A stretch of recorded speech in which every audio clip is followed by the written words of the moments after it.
Salut, c'est Snacky. Aujourd'hui on va parler du soleil parce qu'en fait, qu'est-ce que c'est? Certains pensent que le soleil est une planète en feu alors qu'en réalité c'est un astre, une étoile précisément. Il ne constitue en aucun cas de feu. Bref, c'est parti.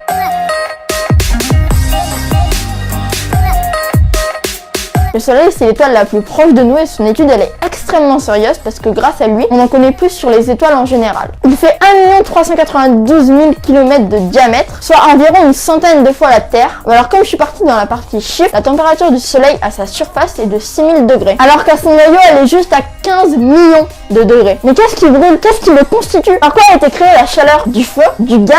Le soleil est constitué de gaz et précisément d'hydrogène. Maintenant, la question que je me pose, c'est d'où provient l'hydrogène en fait? Alors lors du Big Bang, l'espace était plein d'hydrogène et à cause d'un effondrement de gaz, l'hydrogène s'est rassemblé et a créé le soleil. En fait, le soleil c'est juste du gaz en combustion continuelle. Alors c'est que après, plus tard, que de la matière s'est rassemblée autour de lui et a créé les planètes. Maintenant que je te dis ça, je vais te parler des sondes solaires, précisément deux parce qu'il y en a beaucoup trop dans l'espace. La première, c'est la sonde SOHO qui étudie la surface du soleil et ses vibrations, ce qui nous permet de connaître plus le système interne du soleil, et Ulysse qui est la première sonde à être passée devant les deux pôles du soleil, ce qui nous a permis de pouvoir faire des reconstitutions 3D du soleil. Et si je te disais que le soleil régule nos vies, que c'est le seul compagnon à notre vie, celui qui nous fait apparaître et disparaître en fonction de sa présence, est-ce que tu me croirais? En fait tu devrais, parce que quand le soleil se couche, tu vas dormir, et quand il se lève, tu commences ta journée. Alors oui, c'est bête comme ça, mais techniquement c'est logique. Dans certaines croyances, le soleil est un maître divin. Par contre, pour la science, c'est plus un maître d'étrangeté parce qu'on n'en sait pas encore beaucoup à son sujet. Sinon, les rayons soleil sont composés de lumière et d'ultraviolet, les UV qui sont en partie filtrés par l'atmosphère terrestre. Ah oui, l'atmosphère terrestre, mais qu'est-ce que c'est encore? Eh bien, est-ce que tu connais le vent solaire? C'est une explosion du soleil, précisément une éruption. Et autant dire qu'une éruption du soleil, ça fait mal. Et bien en fait, l'activité interne du noyau terrestre crée un champ magnétique autour de la Terre, ce qui fait un bouclier à la Terre contre les particules qui sont éjectées du soleil quand il rentre en éruption. Et cette phrase était très dure à dire. Et quand une grande partie du vent solaire n'est pas filtrée par l'atmosphère, cela donne